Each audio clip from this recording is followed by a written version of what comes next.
Classic League Podcast time!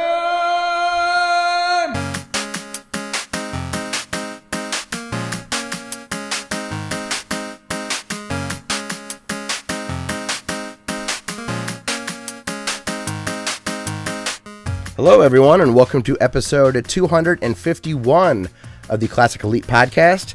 My name is Scott. I've got Dustin with me. Dustin, what's going on, man? Same old. Same old. We also were joined by an old friend of the show, the douchebag. Josh, what's going on, man? Scott, guys, doing great. Feels awesome to be back in the podcasting game. And, man, thanks for having me back. It's like putting back on like an old pair of slippers, and then you realize those old pair of slippers need to be burned because they smell real bad. But hey, come on. Good. You calling the show a dumpster fire since you've let it go to hell? Oh, just a slide. That's okay. So if any of you aren't familiar, this is Josh. He was part of the YouTube channel Gooch the Dooshebag. You all know Gooch. He used to be on the show all the time as well. But I was a better looking one, but, you know, just clearly. saying. I don't think there'd be any arguments. But yeah, Josh, it's good to see you again, man. And I'm excited to have people, I don't know, hear what you've been up to. I've just been working and trying to find time to play games whenever I get a chance to. I swear, I think I'm slowly morphing into Hank Hill because I love taking care of my lawn now and mowing the lawn and, you know, looking for types of fertilizer and watering. Like, I've actually been trying to find like cup holders to hold my beer when I'm mowing the lawn on my lawnmower. Yeah. I mean, but other than that, it's doing great. You know? If only you were in Texas instead of Kentucky, you'd have. Out of Arlen, Texas, that's right. But we got to give some shout outs real quick. The reason that I guess the catalyst for getting Josh here was someone on Twitter, Roy Teal. His Twitter handle is @TheRoyTeal96. He tweeted at our old friend Critical Failure at Tiger Claw TV, and Roy was asking what you and Gooch were doing, Josh. So here we are. Gonna have fun having you back on the show, man. And just kicking back, living the dream. Like I said, I've been looking forward to this ever since you messaged me a couple of days ago. Ready to rock and roll. Hopefully, your subscriber list won't just start declining by the hundreds since I'm back on. But we'll try to make that happen. Well, I'm willing to risk it. We're due for a purge anyway. We are. We haven't had a big purge in a while. So, yeah, if this is a video game podcast, we're going to start talking about video games pretty soon. Also, as a quick reminder, we do record live on Wednesday nights. So if you'd like to join the chat, you can do that by going to our YouTube channel and checking in around 8:15, 8:30 Eastern time. And yeah, you'll be able to hang out with us and ask questions and comment on what we're talking about. And Dustin, it looks like we also have another announcement in here. Yeah, the Retro League, just the other day, it was yesterday actually, turned 8. Very impressive. How awesome is that? They put up a post which we shared on our Facebook page, and in it is a link, and they said we also officially outlasted the first link we talked about. So the link that they talked about is dead now. I love that. It's so cool. Josh, you remember the old Retro League guys, right? Yeah, I was going to say, is it still the original guys or new ones? Or I do remember the show. It was very well written. I enjoyed listening to it. Two of them. It's Hugh and Rob now. Okay. Okay. The rest of the guys have had other stuff happen. But yeah, 8 years, man. That's awesome. Congratulations to the Retro League. Yeah. Big old congrats. We'll catch them if we can.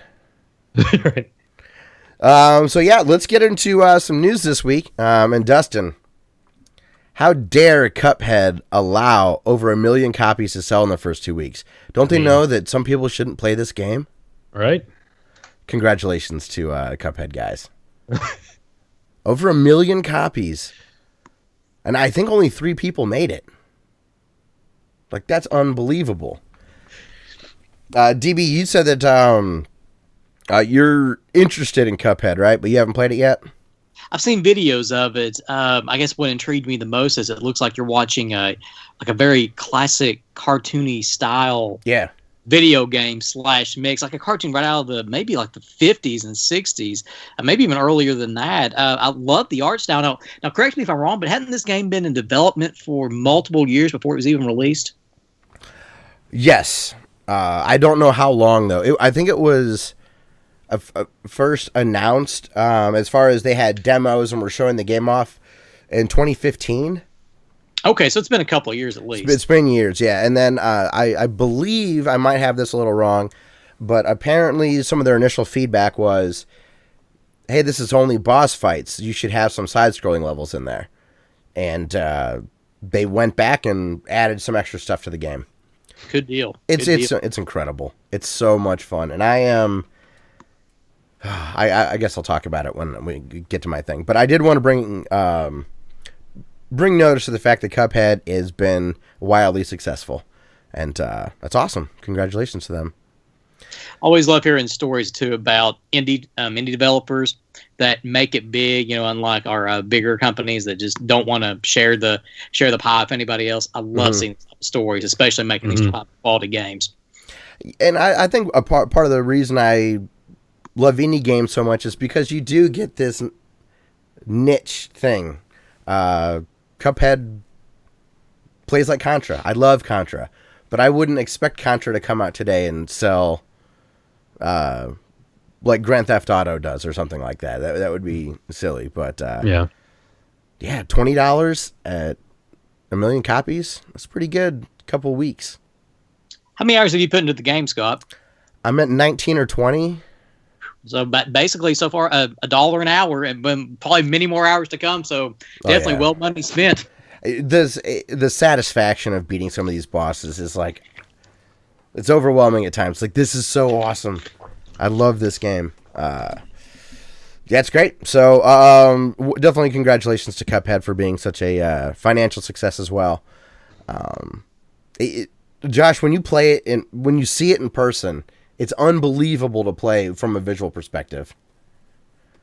Oh, I can imagine. I mean, I swear, it doesn't look like animation. Or, I'm sorry, it doesn't look like a game. It looks like hand-drawn animation. It does. It's so fluid. What's really crazy is those pictures were shown at a weird frame rate, like 20-some a second. It might not have been 24, the cinematic frame rate. So for them to have it run at intervals of 30 or 60 frames a second had some really weird math to make the animation look correct.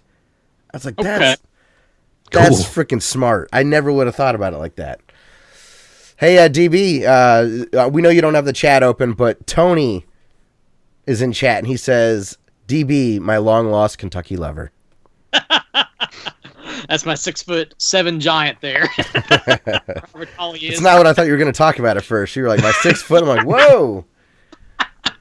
DB's still a little blue. That's for the after dark episode. Okay, we'll the bonus content. Earn that explicit tag. So, yeah, Tony says hello. Back at you, man. Back at you. Dustin, did you see this next part in the this next bit of news? PC Gamer bought Humble Bundle. No. PC Gamer's the source of the news. I mean, I'm sorry, I'm dumb. IGN bought Humble Bundle. I read something, and then it came out of my mouth instead of the truth that was supposed to come out of my face. It's all right. We're not recording live or anything. No. Yeah, we'll edit that out in post. But yeah, IGN bought Humble Bundle. Yeah. What's your reaction to that? IGN was like, people can't possibly hate us anymore, right? And they're like, wait a minute, light bulb. Well, it's weird. I complain about Kotaku sometimes, and I complain about Polygon a lot, but they still do reporting. We still use them as sources for stuff. Mm-hmm. I can't think of the last time I linked an IGN article. Right. So this felt really out of left field for me. It's like, oh yeah, IGN. IGN has enough money to buy Humble Bundle? Holy shit. I didn't know IGN still existed. They're still very popular, and it's still a good gaming site. It's not my consciousness for whatever reason. Maybe that's always been an option. Like if you pay more than $100, you get the entire company. I think Humble said that I think the Giant Bomb guys are talking about it, that they've raised like $100 million for charity so far. Like that's a lot of revenue just coming through that company. Hey, Ava, what's going on? Thanks for joining chat. It's good to see you again. Also, shout out to Tyler and Grim Reaper and Zarek. Good to see you guys. GameStop owns Game Informer, right? So the conflict of interest has already existed. Mm-hmm. I don't know why this one feels so weird to me, and Game Informer and GameStop doesn't.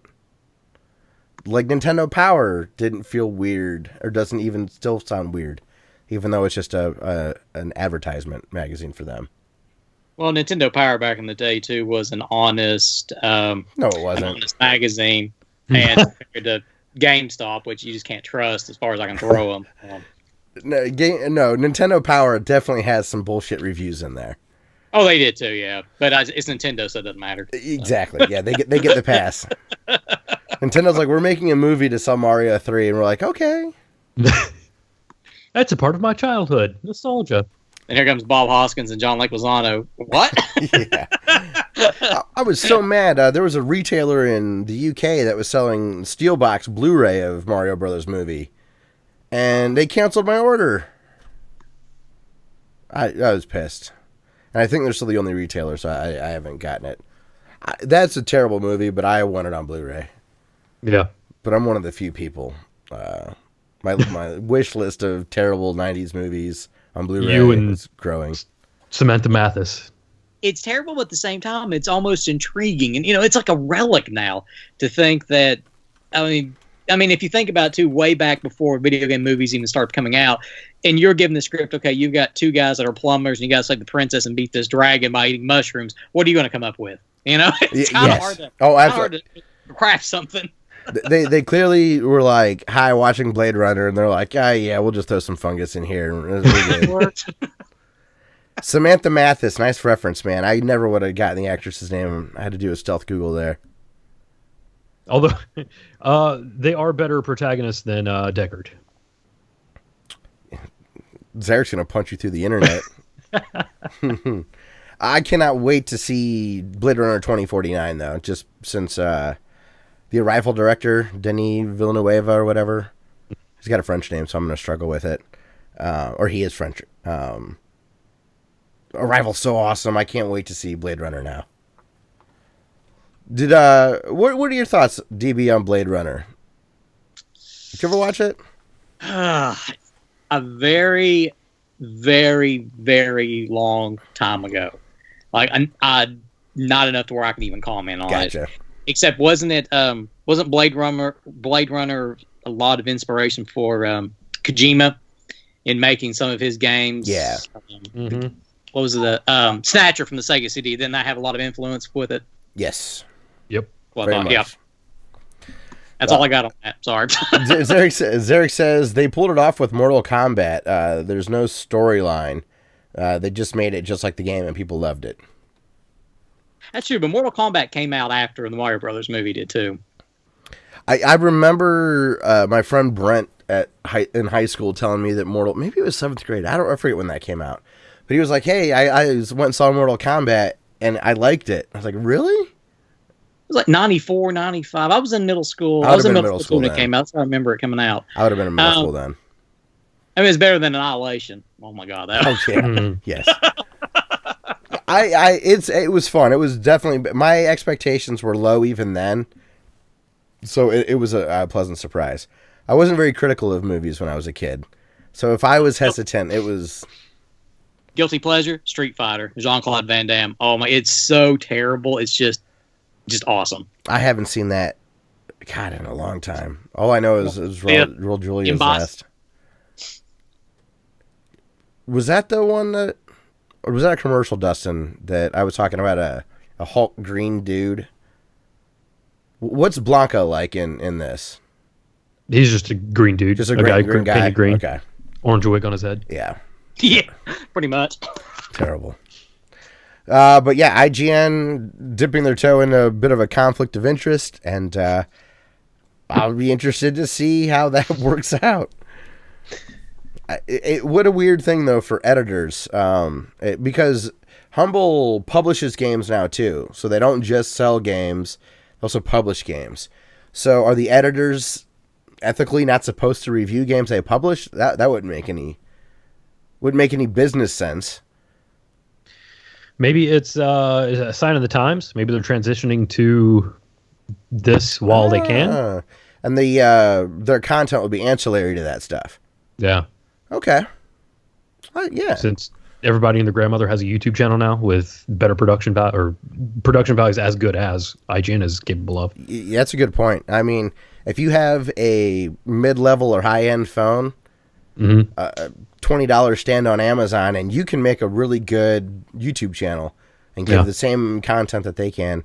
As far as what you were saying visually, they still will get all the previews and stuff. They're still a good news source, but maybe we're watching this transition from them out of just games media in general from an information or news standpoint. Keep an eye on that. Josh, did you ever play Shin Megami Tensei? It's like I never had, but it's popular. Did we lose Josh? We may have lost Josh. We may have lost him. We'll see. He says he's on, so we'll see. Maybe he just accidentally muted himself. Dustin, I will ask you. Have you ever played Shin Megami Tensei? I played the fourth one. We actually reviewed it for the channel. Oh, okay. We got DB. Hey, can you guys hear me? We can. It's like I'm still hearing you guys. I was like, well, I didn't think I hit the self-destruct button, but I guess it's but yeah, so you played. You reviewed it on the channel. Mm-hmm. Well, they've got this is perfect for you then. Do you see the Metroidvania PC download they've got? I did, but then I saw it was for PC. I was like, yeah, but you have a PC. Put it on a console and I'll play it. And then I went to work and broke a hard drive just to spite them. I couldn't think of a good joke there to call you a console plebe or something like that. But yeah, Josh. So I was asking if you had ever played Shin Megami Tensei. No, I haven't. Truthfully, never heard of it. It's a turn-based JRPG, right? So they have it's Atlus that published it, and they released a nifty free little Metroidvania game, according to Eurogamer. Okay. So, okay. Apparently, it's only in Japanese, so there's probably some challenges in there if it's a Metroidvania. Clues might be a little tough to decipher, but still pretty cool. That a free game in the same universe, but a completely different style is available for free instead of them charging for it or anything like that. I think it's pretty cool. If it's in Japanese, just as long as it's not an RPG, I think we'll be okay if we ever try to walk but Metroidvanias can have some pretty cryptic stuff. There are some item descriptions you might have to read or something like that. Very true. I bet it's already all translated. Just if someone hasn't already done it, just copy and paste into Google Translate and you'll be good. At the very least, it'll be funny. Yeah. Yes. Oh, I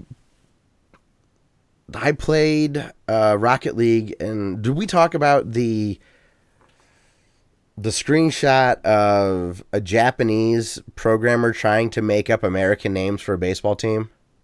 We did. Well, I don't think we did on the show, but I've seen that. The Bumber Dugnut or whatever was the name of someone. Bobson Dugnut was the name of one of the guys in this game. Yes. And someone in Rocket League named himself Bobson Dugnut. And I was like, dude, I want to buy you a loot crate right now. Rhymes nuts, kind of. Yeah. Josh, I got to try to find this for you and send it over. You'll cry laughing because it sounds like somebody trying to write words in a Japanese accent.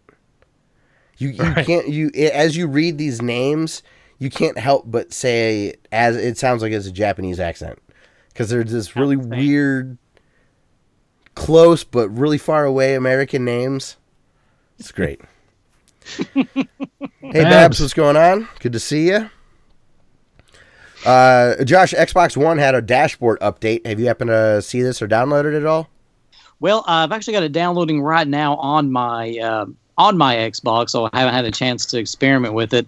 Not a big fan of the current dashboard right now. Truthfully, they all just kept the dashboard from the 360 and just brought it on over. I mean, I thought that was about as organized as you could possibly be, but this new one, well, the new download, I should say. I haven't got to it yet, but we'll get to it. I like the new one. It's much improved. It's not perfect, but it's much cleaner. In the previous one, the smallest box on the screen was how you accessed My Games, like your games library, was buried beneath ads and whatever recent apps you had open. And it also was tough to see what was highlighted.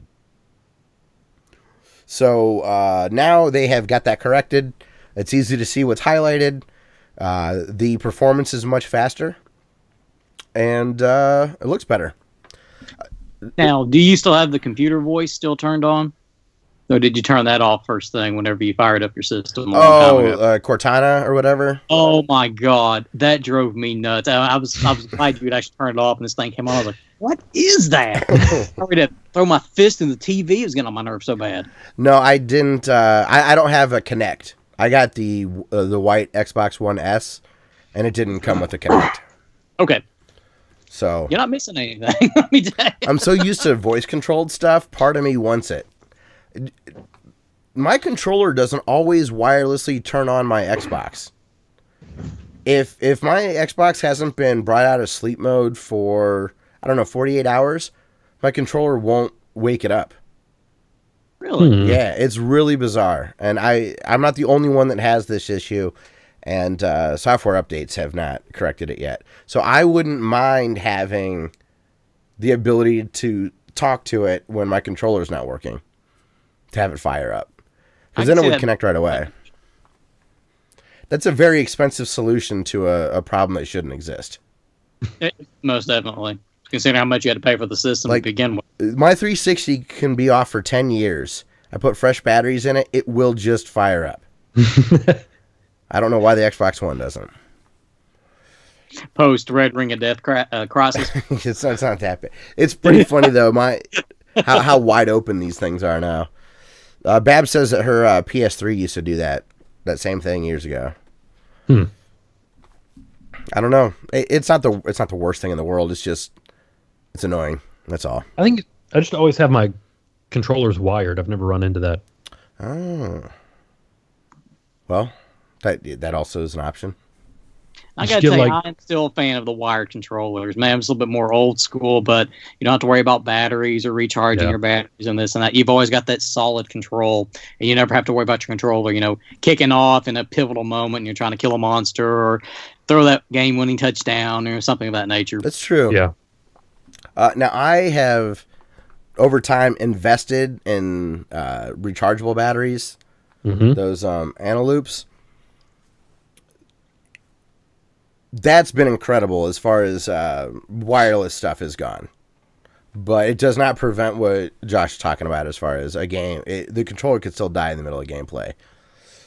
But I don't mind wireless controllers because I don't go through batteries. As soon as some are dead, then I have replacements right away.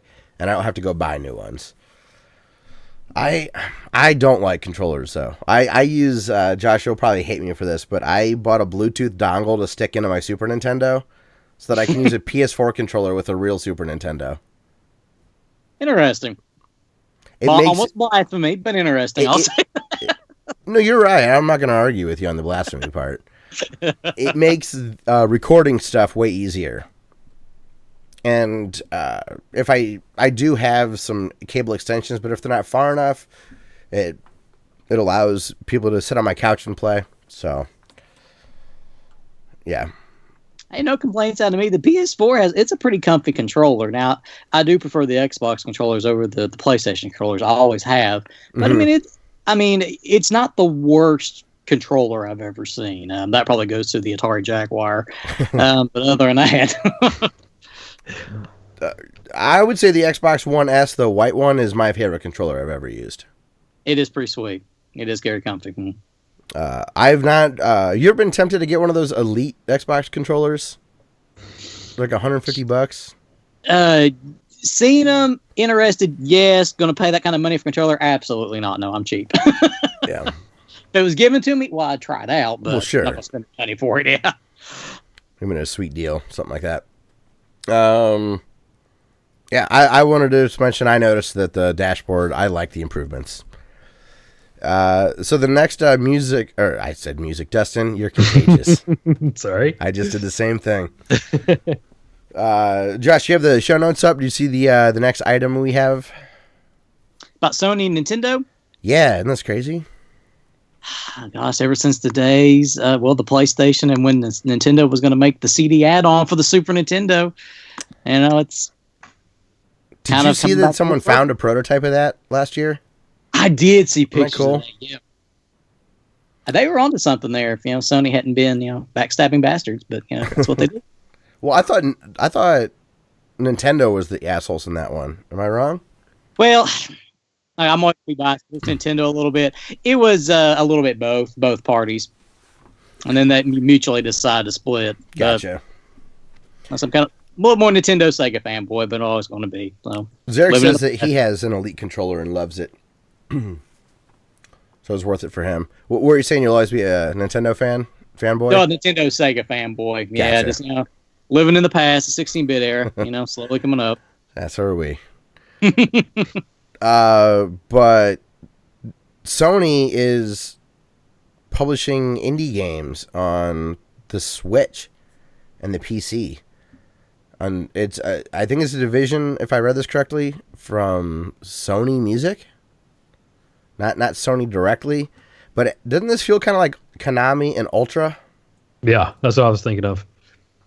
So according to the GameSpot article, it says a division of Sony is to publish video games for, among other consoles, or...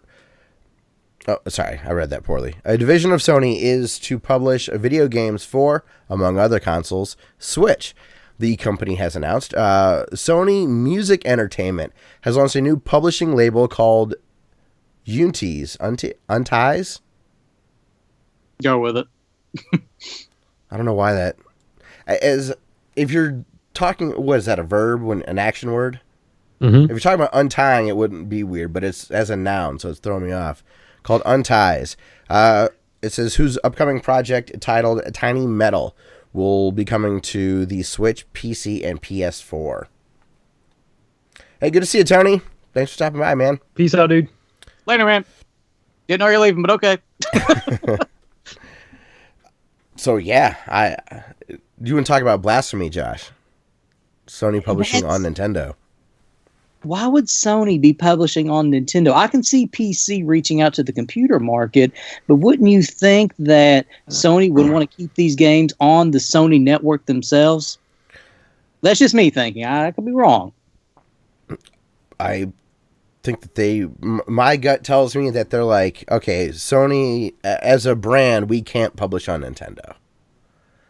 But we're silly if we don't try to sell in as many indie titles as possible. A lot of companies are striking gold by gobbling up these indie titles and publishing them. So maybe Sony's like, hey, if we limit ourselves to the PS4, although it's sold more than anybody, what if they sold it everywhere else as well, under a different name, and there wouldn't appear to be the conflict of interest? I think it's kind of cool. The more games on the Switch, the better for... I agree with you. For me. More power to them. It's, I guess, okay, it's a little different, but if that's the way they're going to make more money and maybe get some better games out to these to the console, especially the Switch, go for it. Dustin, do you think it was really that simple, where they're like, hey, we should publish everywhere that we can certain titles? Or do you think it just happened this way because it's a big corporation and usually people don't communicate very well in big corporations and things just kind of happen? A mixture of both. Okay. Sony's huge, and I know a lot of their branches are kind of becoming unnecessary. So maybe they're just like, "Yo, we need some money. How could we do this?" Or what if one of the like sales head for the music, like the sales like music executive, was flying and had a like kids switch with him, and he's like, "We need some fucking games on this thing." Right? Yeah. This is how we make some bank. This is awesome.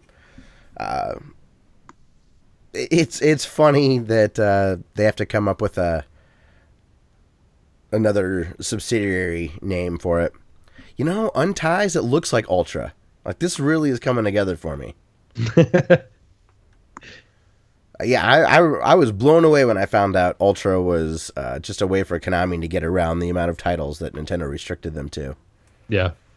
But then it all made sense because the music was always so good and the games looked great, and I was like, oh yeah, it's all coming together now. That makes a lot of sense. Yeah. So very cool. I thought that was really interesting. This also does make me want to... I put a little note here. Another initial reaction I had was... So the people that a couple years ago, while the Wii U was struggling, that said Nintendo needs to get out, they need to be done, they're going to fail, they're going to be closing up. The opposite has sort of happened, where instead of Nintendo needing... And I'm not saying Sony needs Nintendo to survive or anything like that. But if... It's just interesting how competitors view each other versus how a consumer views the two different companies. Because they both look at each other and like, we need to make money like they're making money. Yeah. Internet keyboard warriors are out here clapping away, being all pissed off, talking about how Sony's destroying Nintendo. It shows that those people were just wrong. That's all. No matter how much Nintendo struggles, if they're struggling with hardware, especially with the Switch, they're always going to dominate the handheld department. Always. Probably.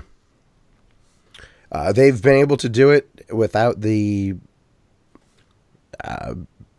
best quote-unquote hardware. Mm-hmm. The Game Boy thumped everything in that era. The Links and the Game Gear and all that, and the DS didn't look nearly as good, or the 3DS didn't look nearly as good as anything that the Vita put out, but it sold way, way, way better. It had better software. Mm-hmm. Sold 2 to 1, if I'm not mistaken. The ratio wasn't at least. I would say at least, yeah. I don't have any numbers on that or anything, but anecdotally, the people I saw with Vitas versus 3DSs, it's like 10 to 1. Yeah.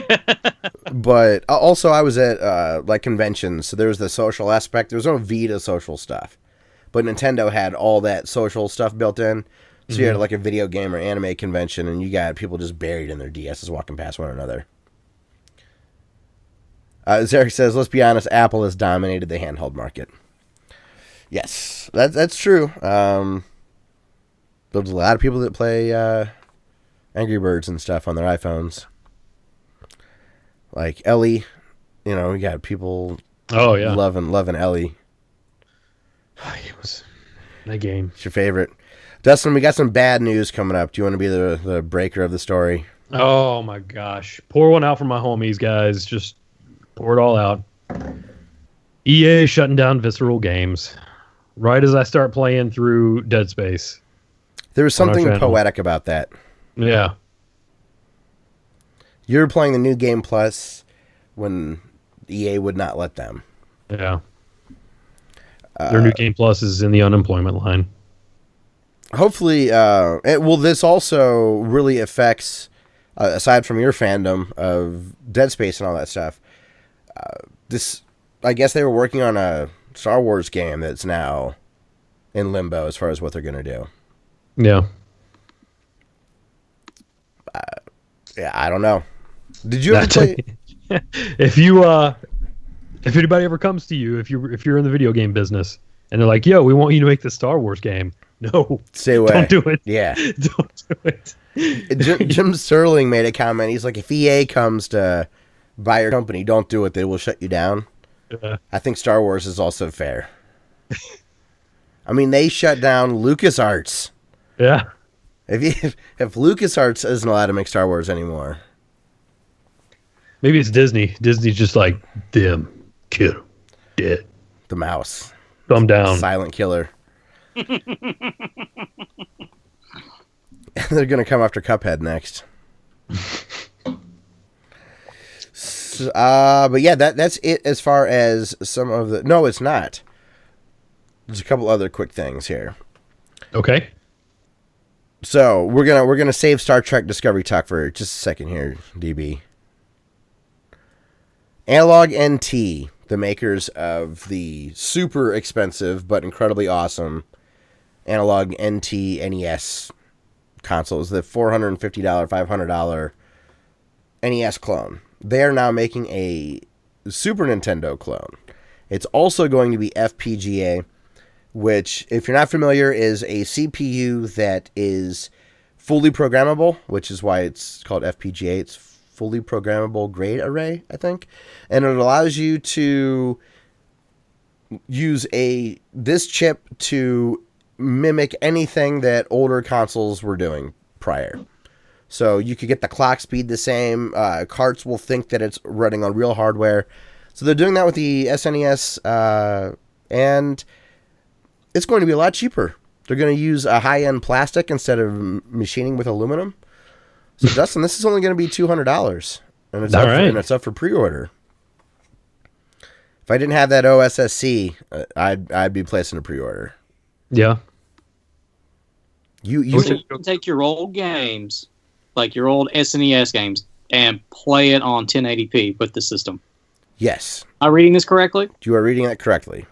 That is pretty sweet. Hefty price tag to come with it, but I don't know. Dude, have you seen one of these new like HD retro console things before? Just pictures. I've never seen one in person. I have been to SNES Classic, and that thing is pretty mind-blowing. But yeah, it's all like that, but it's your real cartridge. But your real cartridge looks like that. Wow. That's crazy. That's cool.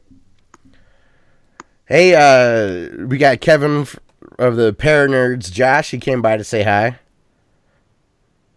What's up, man? He is an old friend of the show. He remembers you guys. Oh, wow. We're going way back. We're going way back. But yeah, $200. Is that you guys have enough love for the NES or SNES to get a $200 clone? Maybe. You don't get any games with it though. Well, I guess you couldn't get a game. That'd be a conflict of interest with Nintendo. It looks like you get one controller. Do they even give you an HDMI cord to go with it? But they probably do in the bag. They actually might not give you controllers. I don't think the NES one did. There is an SD card slot, and Chemtress, the guy that, if you want to go down a rabbit hole of awesome, look at this Chemtress guy. But he, Analogue NT allows him to not only make stuff for the release of the console, they allow him to make new side firmware that they don't support. So you can run emulators on these things too. Oh, cool. He adds all sorts of new functionality. You can add different sorts of scan lines, aspect ratio, different color palettes, different sound chips. You can change the resolutions from 720p to 1080p. You can essentially double the allowed sprites on the screen, and that reduces flicker. This one allows for save states, even though it's a real cart. Very cool stuff. I should have read down further. That's just me being lazy. No, it doesn't come with controllers, but there are wireless options that will be sold separately for $39.99. So if you were to buy a controller, so you're looking at $250 or $240 before taxes, so probably at $250 with taxes. I mean, it's for hardcore people. But you have your old SNES controllers. You could still use them. Looks like the controller ports. Looks like it's dead on. Yeah. That's their thought process. They're like, look, the people buying this will have controllers. Oh yeah. This is more for the retro gamer, the retro collector, and anything else. Now, for newer gamers coming into it, I would probably recommend the SNES Classic. Games at once.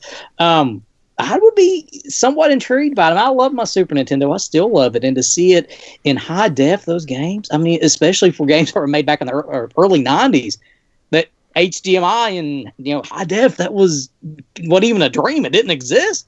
And now having this capability to do it, mind-blowing. That's pretty cool. Dude, they look better than you remembered them looking. What song are you dancing to, Dustin? But the reason I wanted to jump ahead a little bit was tell us about the SNES Classic. Dustin and I don't have one. Well, I'm assuming you all friends were fans of the Super Nintendo back in the day, correct? Oh, yeah. Mm-hmm. Okay. So for $79.99, you would be able to get yourself not one but two controllers with the SNES Classic with the following pre-loaded games. Let's see if any of these tickle your all's fancy. How does Contra 3 sound? Excellent. Donkey Kong Country, Final Fantasy VI, F-Zero, Kirby Superstar, Legend of Zelda, The Link to a Past, Mega Man X, Secret of Mana, Star Fox 2, Super Ghouls and Ghosts, Super Mario Kart, Super Mario RPG, Super Mario World 1 and 2, Super Metroid, Earthbound, Kirby's Dream Course, Super Street Fighter 2, Super Castlevania 4, Super Punch-Out, Fire Emblem, Legend of the... Oh, I'm sorry. That was going into the... Minus those last two games I said. That is for the Super Famicom Mini. But minus that, that's 24 games tied into one. So probably the 24, some of the top selling games that ever came out for the SNES right in one package. That's hundreds of hours of gameplay right there. By now. Most definitely. If you can find one, that is. Don't get ripped off on eBay where people are trying to scam you for $300 plus, oh, yeah. if not more. If you didn't get a chance to pre-order. Rumor has it that there will be more in stock. You just have to wait. I've heard they're doing another big shipment before the holidays, and they've said they're going to continue to sell them throughout 2018. That's what they need. So definitely don't go to eBay. If it'll be there. I mean, Nintendo's striking gold again with this, and then with the NES Classic back last year. I mean, just again, striking gold. Dustin, you'll have to go back and watch this segment when it broadcasts. As Josh was listing the games, you looked like Stefan Molyneux when someone calls into his show and he thinks they're an idiot. Not that he was saying you were an idiot, but he had these weird exaggerated looks like, okay. But it was about whether he liked the game or not whether he liked you or not. But sometimes people call into that guy's show, and as they're telling him stuff, you can see on his face, he's like, what am I listening to right now? Dustin had that referencing some of those titles. He'd be like, Final Fantasy VI. Oh, okay. Secret of Mana. Oh, okay. So, what's been the game that's been getting the most attention from you? With me? Yeah. The only time I've had really to sit down and play games just in short spurts would be Madden. Which is probably like, why is he playing Madden? No, on the SNES Classic. And Madden's not on there. I'm sorry. I thought you meant Xbox One. Final Fantasy VI. Going back and spending much more time on it.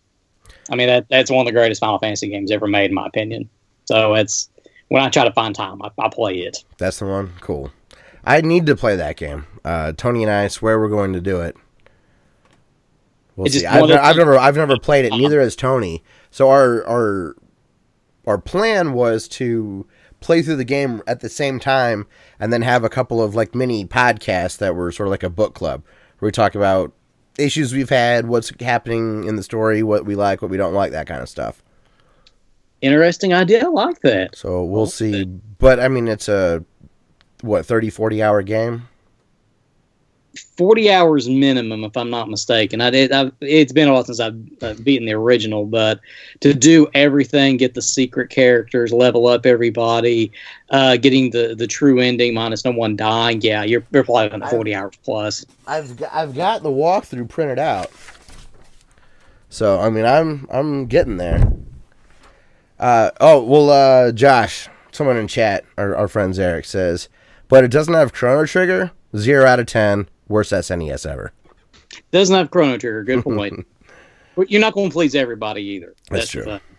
Yeah, just like with the NES, you're not going to please everybody with it. But they did. They brought really good games. Hey, have you unlocked Star Fox 2? Have you tried that at all? Have not. Haven't had time to do it yet. Wanting to try it out, though. I think you only have to beat the first level of Star Fox 1 and it unlocks.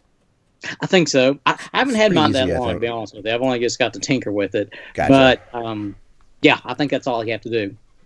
Would you hack your SNES Classic to, like, add ROMs to it? I'd probably be open to it. If I'd have to have someone do it for me, because me and my Butterfingers, no way, I would destroy it. So as long as I had someone who knew what they were doing, I'd be up for it. All right. Dustin, I guess we're thinking we'd be more purist. Leave it stock. But we also are psychos and have big collections of cartridges. So Right. if all I had was that, I would probably be willing to hack it apart. Yeah. Nothing wrong with collecting games in the past. In fact, I've been thinking about trying to beef up my collection a little bit too here. Maybe first of the year, start browsing eBay, finding lots of games, and just maybe like a mini AVGN game room. That would be so sweet. Hold off, man. Dustin, well, you can't see it, but his background is awesome. I'm gonna, you know what, Dustin? I'm gonna need to have you take a picture of that without you in it, in case I need to backdrop it somehow. All right. Like I'm visiting Dustin this week, and I'll put out when I green screen, I'll use your background. So, man, Scott's room looks awesome. Yeah, wow. Been doing some redecorating here. I can't believe you guys coordinated. You even have the same Zelda poster. It's amazing. So, all right. Oh, what were you gonna say, Josh? It looks so lifelike. Yeah. So let's talk about Star Trek Discovery, the STD. I have not watched it. Dustin, you have not watched it. One of the worst acronyms ever. Well, everyone refers to Star Trek by their TOS or TNG or whatever. So DS9, VOY, END, STD. Yep. They got STD in here. But you're a big Star Trek fan. Yes, and for all two of the listeners back from the G&DB days on the podcast, they used to hear Gooch and myself go back and forth on Star Trek and our fandom behind it and what we thought of it. It's nice to see Star Trek back on the small screen. And we haven't had a series since 2005 with when Enterprise left. Mm-hmm. Star Trek really wasn't meant for the movies. I mean, with the exception of the original cast and then the next generation that was building off of the TV series. The J.J. Abrams, I will give him credit for breathing life back into the Star Trek franchise. But truthfully, to me, those movies, it's like the dumbed down version of Star Trek. Think of it as back in the early 90s when Nintendo especially, they were trying to find ways to beef up the role-playing games. Like they wanted Final Fantasy to be more successful. Nintendo was really trying to push Earthbound. It wasn't being that successful. So they thought, maybe Americans they're too dumb for RPGs. Let's give them Final Fantasy Mystic Quest. And that's what I see, like the J.J. Abrams films. That's like our Mystic Quest. They're just dumbed down. Spaceships blowing up. Kirk's humping everything under the sun. That's what we got. But it did make money. Yeah. Going back to Star Trek Discovery, with it being more in the Prime universe, meaning the Abrams films don't count. They're in their own god-awful universe doing whatever. This one is actually continuing the story of Star Trek 10 years before the original series launches, focusing mainly on the Klingon Federation War. Does this have the problem that Star Wars Rogue One had, where the ending, so it's tough to get invested in the characters because you know what's happening? Okay, not the characters on the Federation side of the crew of the Discovery. We actually haven't got to meet all the crew members yet. These are all brand new characters. Now, you know the overall outcome was going to happen. Eventually, the Federation and the Klingon Empire are going to become allies. 200 years down the road. Started with Kirk with Star Trek 6, and then definitely big allies during the Next Generation series. So they're going to become friends. Just leading up to that point, what's going to be the catalyst to get them all together? Seeing that, so yes and no to your question. Did you get upset about the look of the Klingons? I think they look sweet, but I've heard some people complaining that they don't look like Klingons. The Abrams version, yeah, they look like garbage. These No, not at all. And I'm going to give you a point why. Now, when you think of humanity and humanity in real life today and humanity in the Star Trek universe, we have Caucasians, African Americans, Native Americans. There's different classes of humans. Mm-hmm. And with the Klingons, that's what you're seeing too. You're seeing dark-skinned Klingons. You're seeing there's one Klingon that's almost albino. I love seeing that, and that's how it should be. Back in the day, like especially during the Next Generation, you didn't see a lot of differentiality in the spaceships, in the races, just because of budget restraints. Yeah. CBS is pulling out all the stops of this. You're looking at $8 million per episode is being spent. Wow, that's like this is like a movie budget with I think it was. That explains. I've heard people say that. I've heard people say it looks. One of the complaints was that they thought it looked too cinematic, but I've also heard that as a compliment, where they're like, "Wow, the production value is incredible. This looks so good." It is absolutely gorgeous to watch. I mean, the pilot episode, it's almost like watching a movie. But I do like the new kind of redesign of the Klingons. Going back to your original question, you cannot fault it on the visuals. I mean, it almost looks like realistic. Hell yeah! What now? Star Trek has always been really good about the story from like an ethical or a moral perspective. Have they done anything with the story that kind of makes you, like, without giving spoilers away, do you get that same sense from this, or that they're going to be leading into that, or has it been more getting some of the base stuff right? Before maybe the first 15 minutes into the pilot, you do get that Star Trek type of feel that the internal conflicts of Earth and the Federation, they're gone. Poverty has been diminished. There's no more so-called conflicts on Earth. Now, obviously, with this being a war with the Federation and the Klingons, you're getting that war feel. Now, as for the conflicts within the Federation, you're not really seeing that. Okay. So it's kind of a give and take. It feels more like Star Trek than what we've seen in the past, well, since the end of Enterprise. Cool. And then I also got to ask, have you watched The Orville at all? That Seth MacFarlane show? I heard that's really fun. It's not getting great ratings, but it's a mix between Seth MacFarlane, Family Guy, meets Star Trek. Yeah, I've heard fun things about it. The previews made it look like it was going to be just pure slapstick all the way across the board. But there's a decent amount of drama in it, with some interesting storylines that keep you engaged. It's pretty good stuff. I like it. I will. I'll probably check it out eventually. I'll need something to cleanse my palate. I've started watching Black Mirror finally. Oh, good. God stuff. Damn, is that an intense show sometimes? Holy smokes! So, all right. Well, I think that's going to be it for all of the news topics this week. So, Dustin, it is now time for our YouTube channel of the week. YouTube channel of the week.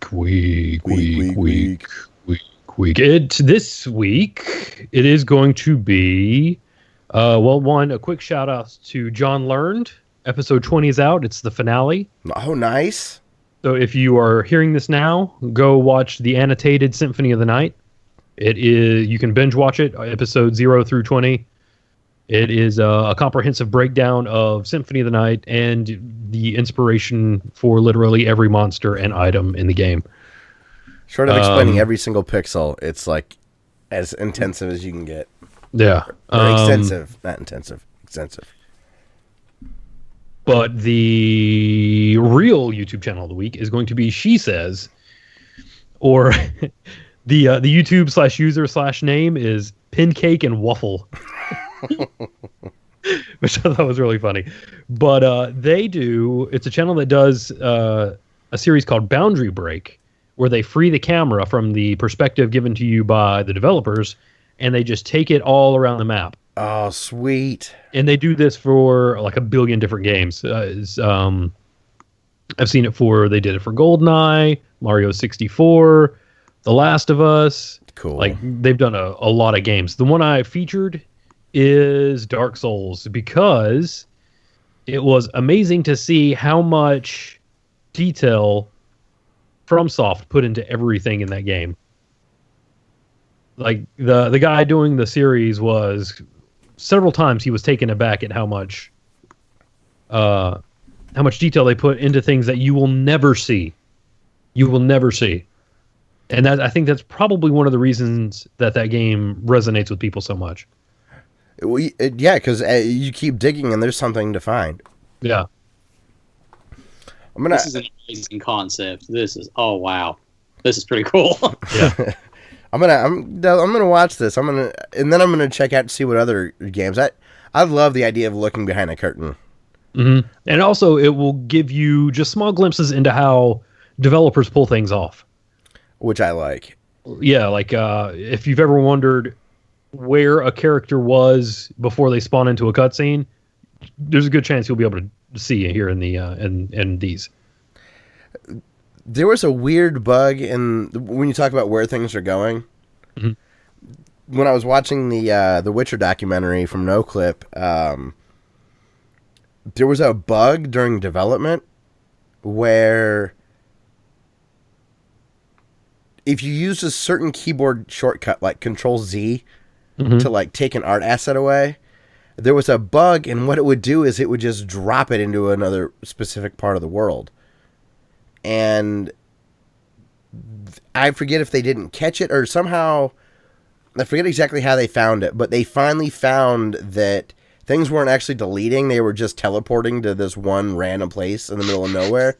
And so they said when they discovered it in the development environment, there was everything just dumped in there so there were cabins and cabinets and lamps and candles and horses and swords just like in this giant like area. And they did put a little Easter egg in there. They put a little plant next to this tree that it was next to, and it indicates like something 0, like bug 0, or the coordinates were like 00, and it's called like the 00 bug or something. So cool. when you talked about where a character is like spawning in, they'd be like, "Where the hell did that wardrobe go? I just designed that. It's gone." That would be pretty funny to walk across like From Software's trash can of assets of shit that they just were like, we'll hide this instead of taking it out. Yeah. Definitely cool. So she says that's S like SHE and then SEZ, all one word. She says. Mm-hmm. She says. Yeah, I'm sure they get that joke all the time. I wanted to try to sneak it in there. Like right as I knew what you were about to say, I wanted to sneak in a "that's what." That's what she says. Yeah. It was a layup. So, you had mentioned like Mario 64 and other stuff like that. Were there any like console generations that have been more interesting to you? So far, it's been the recent stuff. That would make sense. There's higher fidelity for them to play with. Cool. Good deal. Well, let's talk about what we've been playing. So, Dustin, man, you've been playing some scary stuff, of course. I have, of course. Right. That's not even pertaining to the fact that it's October. It's just my what thing. You do. But I played a little bit of Evil Within. I put it on casual and played to the 3rd chapter. And in casual, it's like, it is some casual game. Like there are no stakes whatsoever. There's this part in the very beginning where if you make a mistake, you basically die. And I made the mistake, and then I just kind of walked away from the enemy. I stabbed him in the back it uses a lot of contextual button cues in the game, which is common nowadays, but it has the stupid letterboxing on the top and bottom. Yeah. And it's hard to see them sometimes, and I saw a context cue pop up, so I hit the button because I was trying to pick up a bottle so I could throw the bottle to distract the enemy. And instead, I pulled a knife out and stabbed him in the back. and that just made him angry. But I just walked away from him anyway. Casual. So it worked out. Had you considered getting the second one that just came out? I have, yeah. I'm hearing very good things about it from people. People are using Resident Evil 4 as a this reminds me of kind of game. Okay, it's like, ooh, that's pretty high praise. Getting. Yeah. So yeah, I played to the part I got to the first time and stopped. And last time I played it was like 2 years ago. It was like 2015. And I was like, I'm going to come back to this. And then 2 years passed. But I finally did come back to it. But yeah, I don't know. I haven't fallen into a stride with it yet. Yeah. You've given it 2 chances now.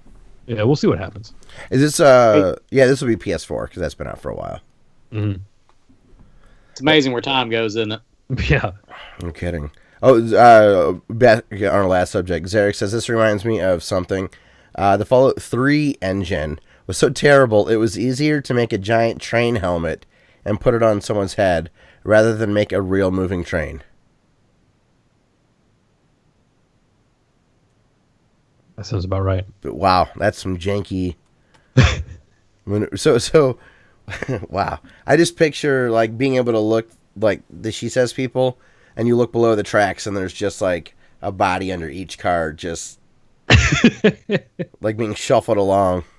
Where every cart is a hat, yeah, and it's just people walking underneath the ground, moving along. Well, I think that's kind of what they're saying. Like that was the development trick. Man. But do those exist if you could peek under the... It'd look like Monsters, Inc. when they're like flipping doors around. You just see people going all over the place wearing these crazy hats. Did Valve make Fallout 3? No, it was a joke because they sell hats. Sorry. So yeah, Evil Within, but you did start your new game plus on Dead Space. Yes, I finally got around to doing that. And so I hit a weird bug with Dead Space, actually, where in the very end environment, you are moving something through these big doors. Okay. And you move it into a room, and you hit a button, and one big door closes, and another big door opens, and you keep moving the thing through. And it was just I guess it was just where I saved. I would get it in there, close the one door, open the other door, and I would go to move it, and I was hitting an invisible wall. Oh, really? And I couldn't progress any further, and I eventually had, luckily, I didn't save over my last save before that, so I just went back a little bit and played through, and it was fine. That's scary when that stuff happens. Yeah. So even though Dead Space is a pretty good game when it comes to checkpoints, like if you die, you don't go back to like your last save. You are checkpointed before like a big encounter. Yeah. It's still a good idea to have several save. Right, yeah, absolutely. Yep, several save files, just in case. But yes, then I restarted, and I am playing through right now with all of my upgraded. Well, not all of the weapons are upgraded, but the ones that I use most frequently are upgraded. I actually went on Twitter and Facebook and asked for suggestions on the equipment layout, and I actually got a few. You got a few. I was going to say, yeah, you got some good responses. Yeah, one from our Canadian correspondent, Kevin. I'm going to play his next. And so that's cool because all of the ones that are most of the ones that are being suggested, I haven't upgraded yet. So it'll be fun to kind of watch that upgrade path. Oh, yeah. Now, Dustin, I've got to ask you, whenever you played Dead Space, do you play with the lights out and the sound turned up real loud just to try to scare the crap out of you? I did recently. This is actually because of my current setup streaming, I have to play with earbuds in. And it's completely different from playing with just the TV audio. Like it is nerve-wracking all over again. It's really cool. It probably sounds like you're actually there, doesn't it, with the earbuds? Yeah. That's what I was thinking. Okay. Yeah. Sound design in video games is so underrated. Yeah. Like, you have good sound design, and it does wonders for the experience. And Dead Space is especially good with sound design. Like I will be fighting an enemy, and I know I have one coming up behind me. Yeah, that's so I'm awesome. I'm trying my best to incapacitate this enemy in front of me in any way possible so that I can run forward and turn around and fight the guy behind me before I get arm arm spikes. It's weird. It gives you spatial awareness. Yeah. But you're in a video game. It's not a lot of people realize how much you actually see with your ears. Right. And video games manipulate that in like the best way. I'm Daredevil. That's basically what it is.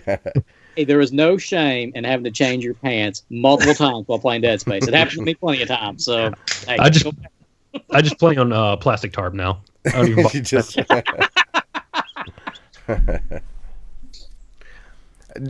Josh, do you play any horror games in general outside of Dead Space? Or are you like me? Are you too much of a puss? Well, I mean, I can't say too much about that, but it's been a while. I was into Resident Evil, but I haven't played Resident Evil. Gosh, the last one I played was. Yeah, I'm too much of a wimp for that stuff. Other than that, there's nothing else coming. Oh, I was a fan of the Silent Hill series. And there was that, or was it PT? Yeah. Yes. Oh my God. You talk about scary. With, I was asking Dustin if the lights turned out. I mean, I swear, it almost made me cry. It's so bad. But gosh, I do like the scary stuff. I really do. I don't, but I think this Monday or Tuesday, Dustin, is the day that I'm going to try to play some Outlast without a face cam. Nice. I'll try to give you a heads up if you want to be there to laugh. Yes. I owe it to you, but I hate that I do. Oh, I feel so obligated. Good. I don't know, dude. I don't know. I feel like you should work your way up to it. You don't think I should just die? How do you work your way up to? Because, no, never mind. It'll probably be fine. Because I was gonna say it's not really gonna. It's not like I'm like training for a marathon or anything. I'm gonna be scared regardless. Well, my point is, like for me, Outlast is the thing that I hold other horror games up to now. Okay. Like it was that effective. Well, yeah. Then I'm just gonna go to the creme de la creme. Yeah, and I was gonna say you should play some other things first so you can appreciate them, but you'll probably just play this and never play another scary game ever again. So that sounds amazing. If I could get it done, this is like the Band-Aid of horror games for me. Yeah. Right. Just get it over with. Zarek, did you like it? I know he put it on his channel, and I think he finished it by now. He had a few full long streams with it. So, Zarek, did you like it through the whole thing? Let me know. If I'm too scared, Dustin, I'll just go play Soma too. Right. So I can be like, oh, this is dumb. I'm okay. This is terrible. You'll be so angry. You won't be scared anymore. So, I guess you've been up to anything else? I think that's pretty much it. Cool. I am at the very end of Cuphead. I'm now 88% through the game, and I just had a cheap death. It was my fault, but I got in a weird spot. I was like 2 bullets away from beating. There's like 2 main end bosses, like you kind of get in a Castlevania, and I just almost beat the first one. So I have 2 more boss fights and I'm done with the game. And I mean, unless the last boss fight is atrocious, I don't know how I'm going to pick another game as my favorite of the year. Yeah, that's good. That's cool. I'm stunned. It's my kind of game. I freaking love it. And then also last night I got to play some Halo 5 with Tony. We got some more SWAT in there. I was Colin Farrell. I have not. Who else was in that movie with him? Jeremy Renner, actually. Really? Yeah. No kidding. He was the villain. Spoilers. And Arrival. He was just kind of there in Arrival, but that movie is so good. I gave him a lot of credit for it too. Yeah. But yeah, played some Halo 5 with Tony. It was really fun. I love SWAT. Halo is still my kind of multiplayer because there's no weapon upgrades. You just play with what's on the ground. And SWAT is everything is high powered. So if you get a headshot, it's your one hit kill, and it's usually just a couple of bullets if you don't hit them in the head. And there's no radar, so it's a very fun way to play. And if you're not very skilled like me, it gives you a bit of a handicap to help you out. Because I only need a couple of lucky shots. I don't actually have to be good. But towards the end, I had close to. It was like maybe 5 kills, 6 deaths instead of 1 kill, 14 deaths. So I'm trending in the right direction.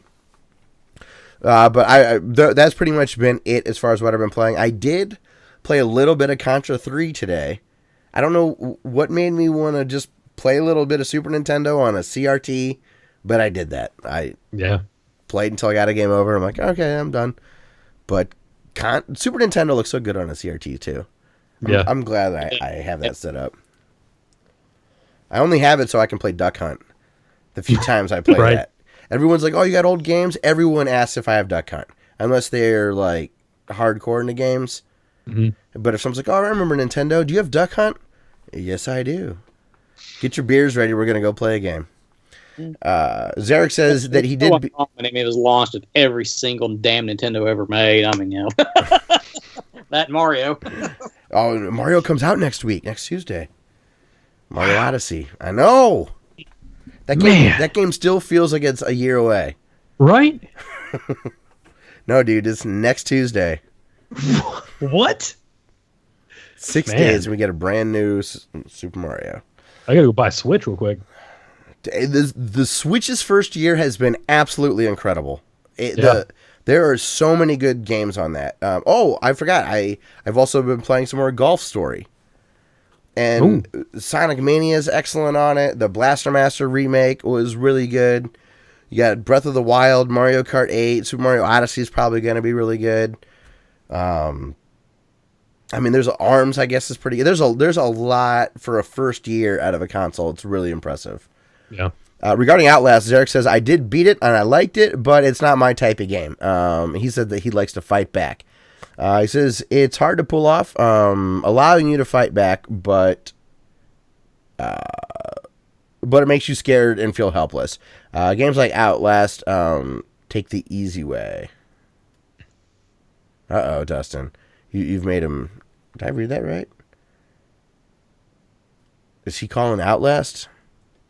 Is he calling it out? Is this your Blade Runner? He's going to be calling Outlast shit? Yeah. So he's going to get you back? He says, I'm going to call them NAF horror games because they're not... because every one of them says at some point you're not a fighter. I like that. NAF horror games. NAF horror game. I like it. Interesting. Maybe I'll be okay. And not... Maybe I'll enjoy it more than I am expecting. Or I'll watch like some weird Black Mirror episode and be like, well, I already feel weird and gross, so I just play Outlast. So yeah, that's it. That's pretty much what I have, what I've been playing. Switch is going to have a great rest of the year too. So DB man, here in the what you've been playing section, you have life stuff. So what have you been up to, man? Well, to be honest with you, I didn't know that was gaming stuff, so that's why I put live stuff. But we already talked about that at the beginning, so I have really no life besides working. Besides, messing around with the SNES, about the only time I've had time to play newer games would be Madden. Just because my Cleveland Browns are still the worst god-awful team in the league. I know they're ruining a second Notre Dame quarterback in my lifetime. I'm sick of this. Hey, it's where quarterbacks come to die in Cleveland. It is, man. I love those jerseys where it starts with like couch and they're just X'd out with a new name written in and they're up to like 20 names or something. Maybe it's about 25 or 26. It's crazy. Quarterbacks. And Hogan got knocked off the list. Now Kaiser's going back in. He's already been announced as the starter for Kaiser's. I can't believe they didn't give Kessler a chance because he did okay last year.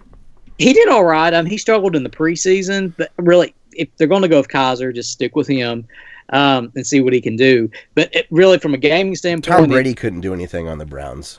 Well, nobody could. You could bring back Otto Graham and bring back Johnny Unitas. They're all going to, they die. Yeah. I mean, they wouldn't make it.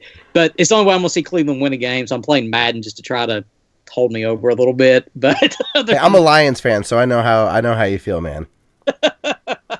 Hey, we're going to be challenging that 0-16 record this year again. You did last year. You got my hopes up.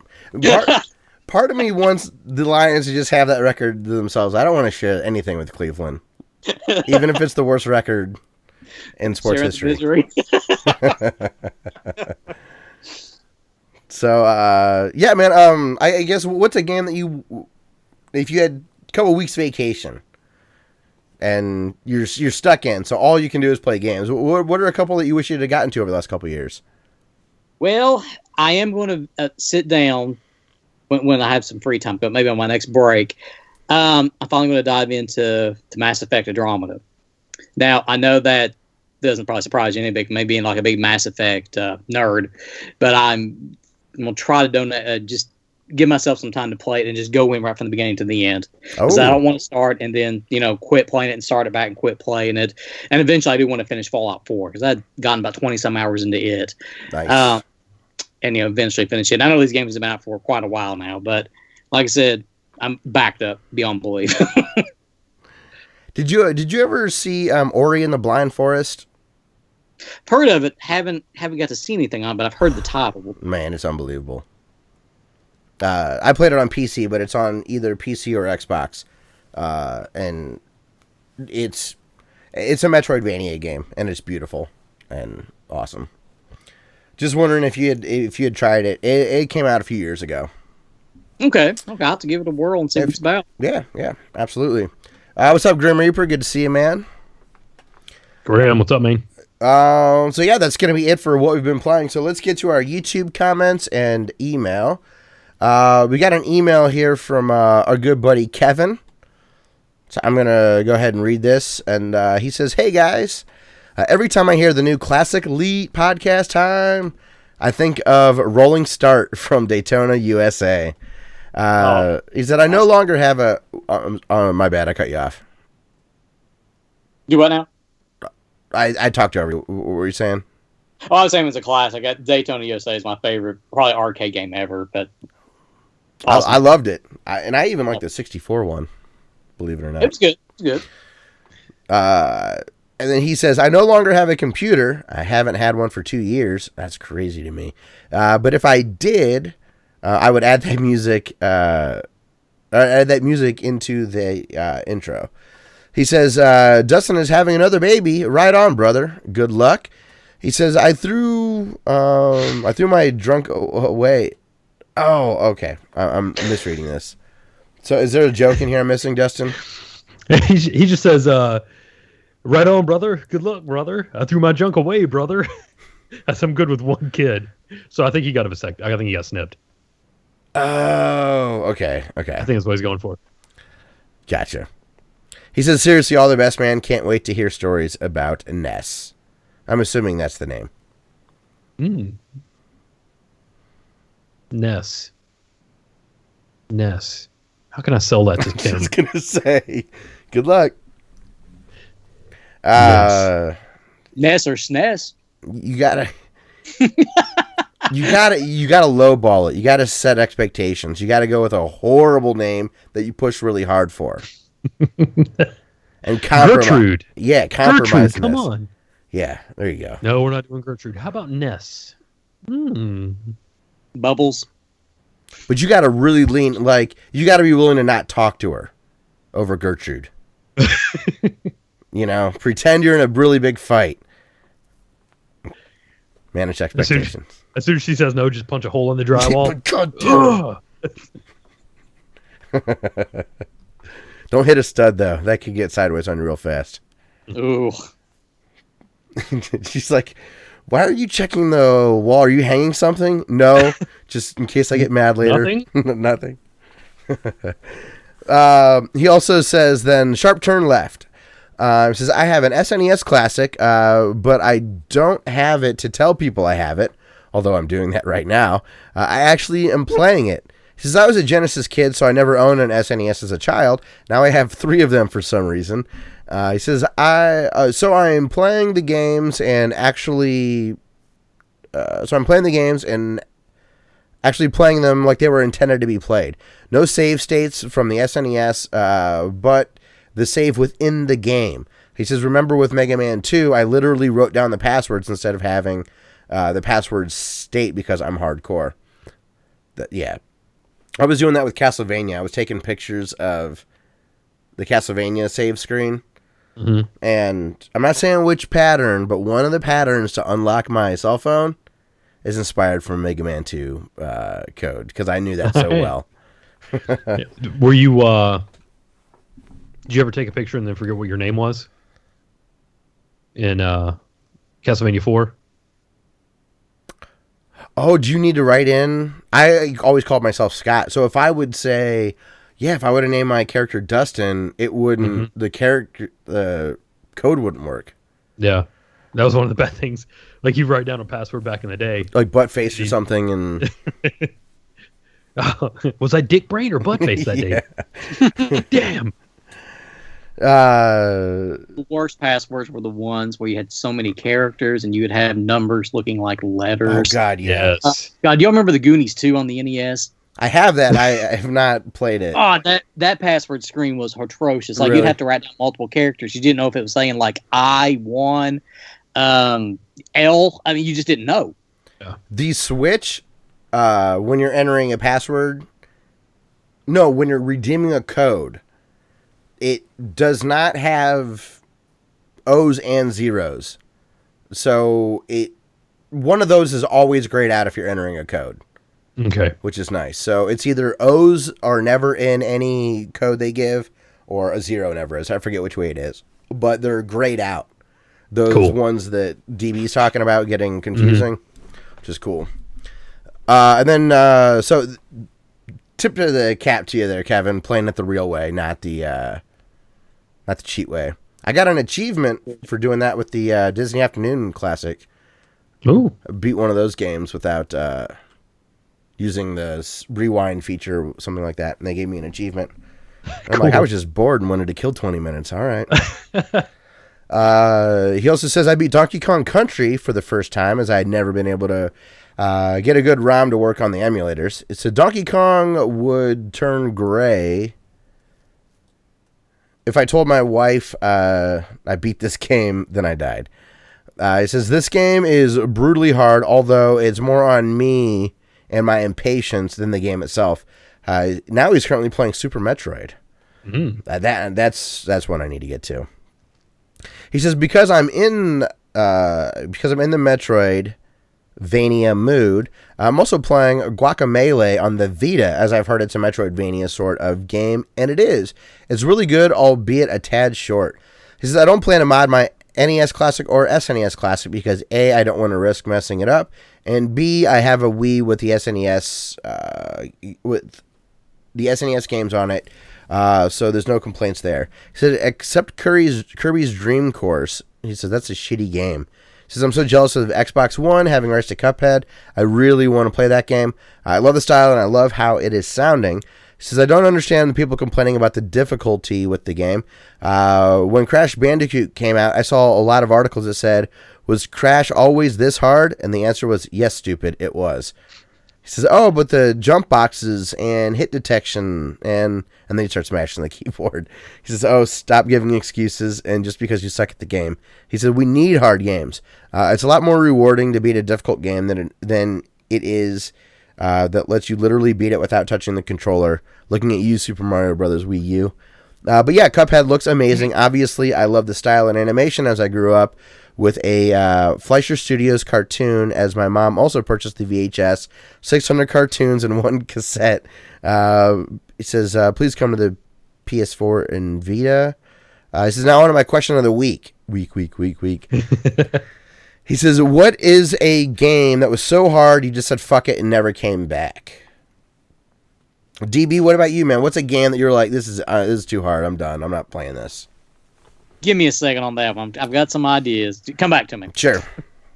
For me, I've definitely done this on some first-person shooter games. I remember Call of Duty has had some free weekends on PC. I've downloaded the game, played through 2 matches, and immediately uninstalled. I'm like, I cannot do this. They're too good. I'm too bad. This isn't. Yeah. And I did that with Dota. I was playing a little bit of League with my buddy, and I was terrible at that, but I liked playing with him, so I played. And I can't get Dota to go away from my Steam client because I downloaded it one day. Like, it's uninstalled, but it's always listed now. Yeah. So, yeah, probably Dota 2 or Call of Duty multiplayer, something like that. I'm having a hard time thinking of a single-player game where I said that, though. Because of difficulty. What about you? You got anything, Dustin? Ghost and Goblins on the NES. Oh, okay. That's a good one. That game's just not very good either. So that was part of it. Because like Super Ghouls and Ghosts is hard also, but that game is excellent. Yeah. So I would come back to that. And the last mission on Call of Duty 4 at Modern Warfare on Veteran. Okay. Which was the hardest. Is Veteran the hardest? Yeah. Okay. I kept trying to beat that. I tried like hundreds of times probably, and eventually I was just like, yeah, I'm done with this. Sonic Generations, that final boss, it was broken, and I quit that. Yeah, I could not get it. And I looked at, I even went to tutorials to try to figure out what I was doing wrong. And yeah, I couldn't get it. As Eric says, the time required to remain competitively good is insane. Yes. Getting all the Adderall, that's the hardest part. Yeah. Stack up on that amphetamine. For me, going all the way back to the NES, you remember playing Ghostbusters? Oh, yeah. I mean, it was such a garbage game, but it was like so incredibly difficult to begin. Well, you couldn't get past the tower stage when you're trying to go fight Gozer. You couldn't get past it because the ghost kept killing you. I remember that from the Angry Video Game Nerd. Was that the stairs part where the ghosts just keep following you? Yeah. You couldn't just go up the stairs. You had to tap the A button, tap, walk.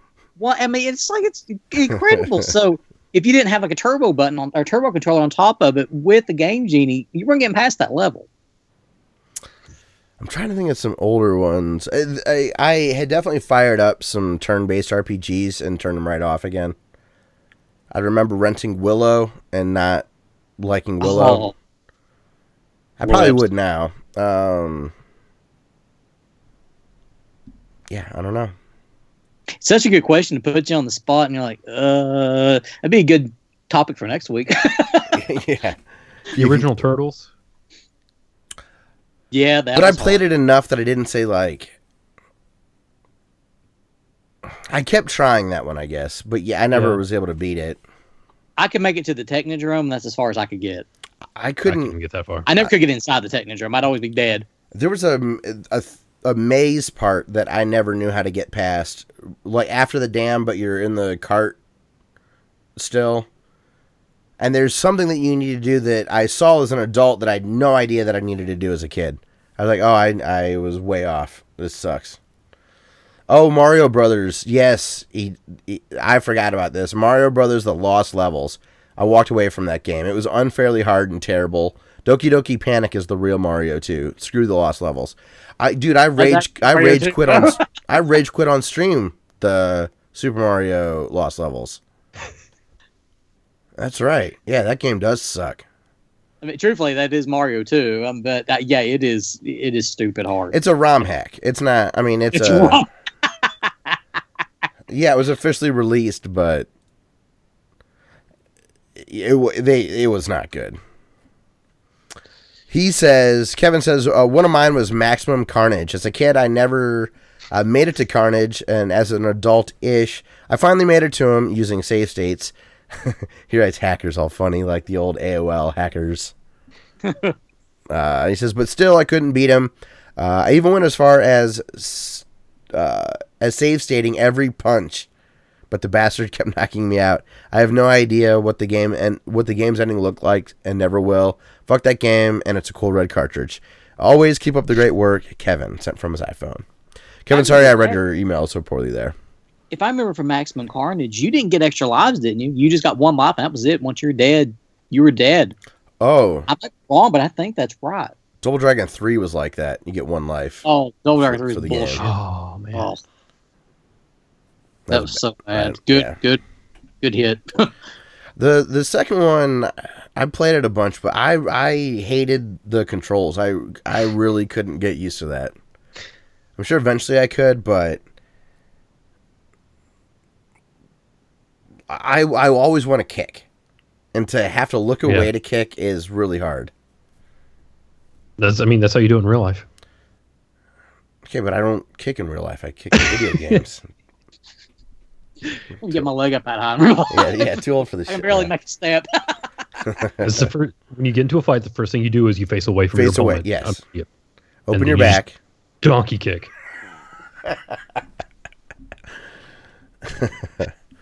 So thank you, Kevin, for writing in, man. It's good to see you in chat tonight, too.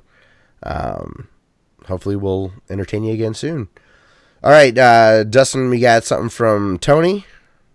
Alrighty. I'm going to go back a bit. Zarek asked if I played Amnesia Dark Descent. And I did, but I played it after Outlast. And because I played it after Outlast, it did not hook me. Gotcha. I do have Amnesia Dark Descent. I got it from the Humble Bundle back in the day. Because I was like, man, Outlast sure was good. I was playing the game the whole time. Man, it sure was scary. It was great. This is Going back in the day with Gooch, we interviewed the composer for Amnesia. And that's one of our old podcasts. I remember someone set that up for us, but we were able to send him questions, and he sent us answers back. If you're all familiar with the old podcast, if you want to track that down, it's a good interview. cool. I'll definitely look for it. It's way back in the day. I'm not sure which episode it was, but yeah, it was. If I can do a quick Google search and find it, I'll put it in the show notes. Cool. I remember the guy spoke very little English, so we had to submit the questions to him early, and you can actually watch. I think it was the video feed he sent us back. Like the time is actually changing in the day where he's trying to translate what we said and then translate it back into English for us. Oh wow! It was very unique, but it was such a great. It's a unique way of doing an interview, but it was a lot of fun at the same time. Oh yeah. Very cool. Okay, so Tony says, almost called him Stony.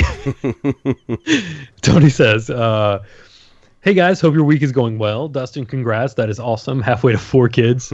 Join the party. No, thank you.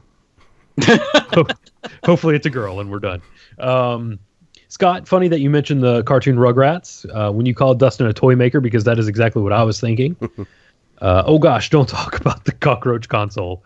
Still makes me vomit in my mouth. I was listening to the episode in the background at work and enjoyed the game you played of guessing the most searched game/game system in our respective states. I have enjoyed the Thor movies as well, and I am pumped to see Ragnarok, but I am so far behind on media consumption.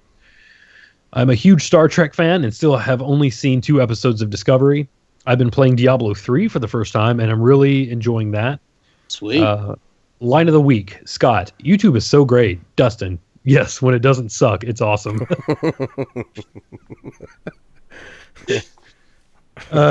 Runner-up line of the week, Dustin.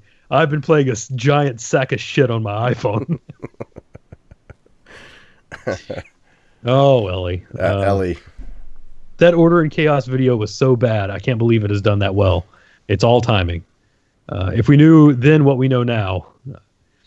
I love our channel and need to get back to making videos. Dustin, glad you have been playing phone games. For me, I try to work on one console/PC game at a time and fill in small amounts with phone games. Dad life. Another great episode. Peace, my friends. Dustin Zarek says in chat, no, Dustin, you can't stop at 2 kids. That's not enough for a pro gaming team. I'm just going until we can play Secret of Mana. Multiplayer. Nice. Some good deep cuts there. Yeah. Is that how much? Can you do just 2, or can you expand past that? Oh, You it's go 3. because there's. Oh, you can. Wow. How do you do that on a Super Nintendo? Do they have like that 4-port thing like they did on the NES? They do. I have it somewhere. It was made by Hudson Soft. I think for the Bomberman game. Hell yeah, it's got a little B somewhere on there. Mm-hmm. Oh, that's right. The Bomberman game. What was that called on the NES? It had like the 4 score. 4 score. That's what it was. I like the name. And then lastly, our good friend Demez says, in the NES Classic, if you use a Wii Classic controller, you can press home to go to the home menu. Oh. I'm surprised they didn't put a little nub on the top for a little home button there, but that's good to know. And then Dumbass also says that anti-aliasing cable is real. I saw it on Linus Tech Tips on YouTube. He says you can turn off AA in the game and let your cable do it, offloading from the GPU. So Cool. I'm amazed. I'm going to have to go watch this video because what I don't understand is if it's so hard for my GPU to do it, how could it be done in a cable? But I don't understand how... It's the gold plating. It's the gold plating, yeah. Okay. Never mind, Dustin. You've answered my question. Done. Smartest man in podcasting, right here. Video game trivia and how gold plating affects your life. So that's going to be it for the week. And Josh, we're 5 minutes over your time. You said your bedtime's only 10. I'm sorry, dude. It's okay. You're gonna pass. It was really fun to have you on again, man. I hope to have you on again soon. I'm gonna have to make this more of a weekly thing, guys. This has been just bringing back awesome memories. Had a blast. I was gonna say, is it kind of weird in a way? Since you haven't podcasted in a while. A little nervous, to be honest with you. I said I haven't actually done a live feed either, but man, after a few minutes, just like just falling back into the groove. Yeah, dude. It was. I listened to you guys all the time when I was a kid, or when I was starting this, not when I was a kid, obviously. But I remember going over to Tony's to record this show, and I would listen to you guys. So like I said, we're inspiration. What can I say? Yeah. Like he was. I really enjoyed it. Maybe we'll have to bring back the jukebox. No, that'd be too hard to produce. Jukebox break. Did you guys ever give bonus points away for that? The multi-tap. I've heard that, and it does have the B. Yeah. The Hudson B. So, all right. Well, that's going to be it for the show this week. So, a couple of quick things. This coming week, I'm going to stream some scary games. So, I'm going to try to do a couple hours of Outlast. And also, hopefully, this coming week, I'll also be able to play some Haunted 86 again. The homebrew NES game. I won't tell the developer, though, so he won't get so frustrated watching me play. I felt really bad. It was a very strange interaction. Josh, so the guy that made the game was really hard on himself because I was playing the game. I was missing things that he spent time focusing on. Okay. So it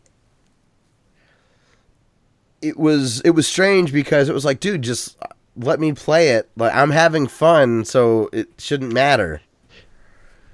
And he wanted you to backtrack to get everything not even everything. It was just kind of like, you're missing that, you're missing this, or it's like I don't really care. Like, I don't know what to tell you. Let me just play the game. Yeah, I'm just like, I'm having fun playing. I bought this game, and I'm playing it. It's okay. I mean, I can kind of get it because, if he spent a ton of time working on the game and then some idiot's playing it poorly, it might reflect badly on the game. That's incorrect because Cuphead sold 1 million copies and that game journalist couldn't even play the tutorial. So, but I can understand that thought process. But anyway, so our streaming schedule coming up. Dustin streamed a couple games last weekend. He streamed a little Dead Space and a little Evil Within. I don't know. Are you planning on doing anything this coming weekend? You know yet? I would like to finish Dead Space at least. Okay. So maybe this weekend we'll have something as well. Keep your eye out for that. We want to thank Ben Landis very much for letting us use his song Through the Forest as our intro music. If you'd like to listen to the audio version of our podcast, the RSS feed is available at our website, classicleet.com. Also, you can find us on Apple Podcasts, Google Play, Stitcher, Podbean, SoundCloud, any of those places. Just search for Classic L337. On social media, you can use that same name, Classic L337, and find us on Twitter, Instagram, Facebook, YouTube, and SoundCloud. We are most active on Twitter, Instagram, and YouTube, but SoundCloud's where I share songs that I usually play on the podcast, and Facebook we check every now and again as well. If you'd like to support the show financially, you can do so by utilizing the Amazon links in the description of the YouTube channel or in the show notes of the podcast wherever you're listening to it. If you click on that link and buy something at Amazon, we will get a small commission for it. There's also, I guess, if you go to our gaming channel, it's like gaming.youtube.com or whatever, there's a sponsor button there, and there's also super chat when we're live. But honestly, if you share the podcast or give us likes, that does more for us than Amazon links. The outro music for this week is going to be Saber Pulse, someone that I've played before. He's an old school. He's been in the chiptune scene for a long time. This song is called The Artist, and I think it's really good. So hopefully you'll enjoy it. And Josh, thanks again for coming on, man. Yeah, man. Appreciate it, man. I'll be back soon. You are very welcome. So, all right, everyone. Thank you very much for listening to episode 252 of the Classic Elite Podcast, and we will see you next week for episode 252. Boosh. Later. All right. We are good. Okay, guys. Zarek, Babs, Grim Reaper. Good to see you guys. Ava, good to see you again. Tony, Kevin, Tyler, you guys all have a good night. Thanks for stopping by, and I'm going to shut down the stream. We'll see you next week.